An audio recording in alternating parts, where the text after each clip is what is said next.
Bonjour à tous, j'espère que vous allez bien, bienvenue sur Moss Muscular, et ce week-end avait lieu donc à Alicante en Espagne l'Europa Pro, une compétition qui donnait accès à des bodybuilders amateurs à faire l'acquisition de cartes pro, mais aussi qualifiait plusieurs catégories des bodybuilders pour l'Olympia. Et très rapidement passé sur les amateurs, on va parler de Jack Eagles qui donc gagne l'overall en classique physique à l'âge de seulement 21 ans. Il a une superbe génétique, une cage thoracique magnifique.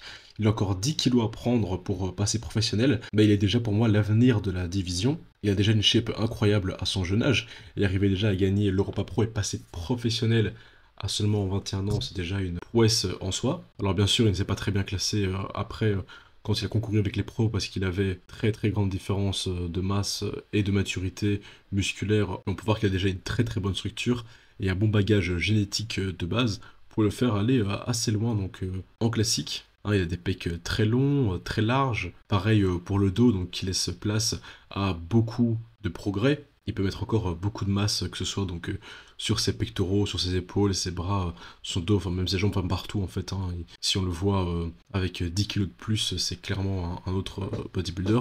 Et donc voilà, j'étais très content de le voir. J'avais découvert il n'y a pas si longtemps avant cette compète et j'ai hâte de le voir donc continuer à progresser dans l'avenir. Ensuite donc en classique physique professionnel cette fois, en top 2 on avait Wesley Vissers versus Madelman. Donc Wesley Vissers, le bodybuilder hollandais qui ressemble très fort à Arnold Schwarzenegger sur base de la structure, hein, il n'a pas vraiment la même tête, mais il a une structure très proche, une très grosse cage thoracique, assez grand, je pense qu'ils font quasiment la même taille, lui et Arnold, des pecs énormes, il est même des clavicules très larges, malheureusement une taille un peu large aussi, des gros bras avec des beaux pics, alors bon, pas un pic aussi monstrueux que celui d'Arnold, mais déjà un très bon pic. Et donc face à lui, qui a fait deuxième, c'était donc Modelman, dont on se devait déjà parler car il va aussi participer à Dubaï. Alors compétition très serrée, bien que Wesley ait gagné avec un score parfait face à lui. Modelman qui donc était incroyable, très similaire à Brian Wesley, qui aurait pu probablement prendre la première place si on était resté sur les critères de 2017 et 2018. Donc à l'époque où Brian Wesley était Mister Olympia, je pense que là il aurait pris la première place face à Wesley parce qu'effectivement en tant que bodybuilder il est plus complet, il a quasiment aucun trou. Mais d'un point de vue classique, je trouve que Wesley a une shape justement un peu plus classique physique. Je trouve aussi d'ailleurs que son physique sur Instagram transcende extrêmement bien sur la scène. Il a des biceps incroyables, il est très rond, et il a vraiment un physique en 3D, ce qui fait que le mec il est épais de face, de côté, de dos.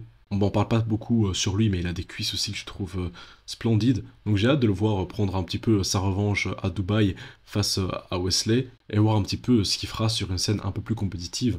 Hein, il sera aussi là-bas face à Ruff Diesel, à voir si il pourrait se classer mieux, se classer plus haut et peut-être aussi choper ses qualifications à l'Olympia. Et ensuite donc en Open, on a eu Théo qui prend la 4ème place, donc qui monte de 2 places par rapport à Italie, ce qui est une victoire en soi hein, pour lui. Je l'ai trouvé mieux défini et un peu plus dur qu'en Italie, surtout au niveau des jambes, hein, je trouvais qu'il avait une meilleure définition, donc vraiment une 4ème place bien méritée. Théo hein, qui s'améliore chaque année et entre chaque compétition. Et je veux dire que niveau masse, finalement, il se faisait pas non plus trop dépasser par Nathan et Regan, donc bravo à lui. Là où ça manque un peu encore de travail, c'est surtout de dos. Hein. C'est là où on voit vraiment la différence entre Nathan, Regan et Théo. Donc s'il continue de travailler là-dessus dans les années à venir, il pourrait commencer vraiment à faire très mal et à gagner donc des compètes comme ceci. Pour finir, Regan Grimes prend la première place, une victoire un petit peu discutable face donc à Nathan Dehacha qui avait gagné Italie seulement une semaine auparavant. Alors ici, Regan qui était légèrement mieux, surtout de dos, par rapport à la semaine passée, hein, il avait un peu plus de définition, un peu plus dur aussi, il était plus plein, et je paraissais un petit peu plus plat à Italie. Et donc au pré-judging, il était vraiment incroyable, et je trouve qu'au pré-judging, Regan méritait d'être premier. D'ailleurs, quand on regarde les scores, il a uniquement 2 juges ont mis Regan premier au pré-judging, et un juge l'a mis deuxième. Par contre, j'ai trouvé que au final, Regan était un peu moins impressionnant et que Nathan justement devenait de mieux en mieux lors des finales. Il devenait de plus en plus sec et de plus en plus dur et sa définition se creusait de plus en plus.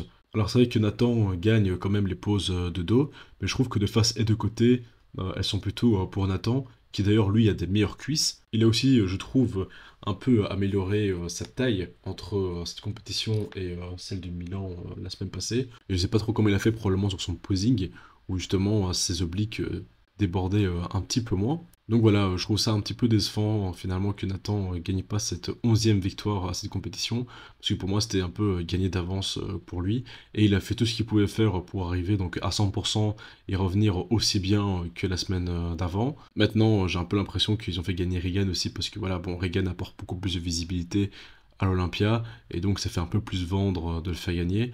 Maintenant, je trouve que c'était un peu discutable, et quand on regarde la carte des scores, c'était pas non plus une victoire parfaite, mais une victoire assez serrée. Et finalement, ça s'est joué vraiment à un seul juge. À voir ce qui se passera donc si ils vont tous les deux à Lille à la Chiro Classique.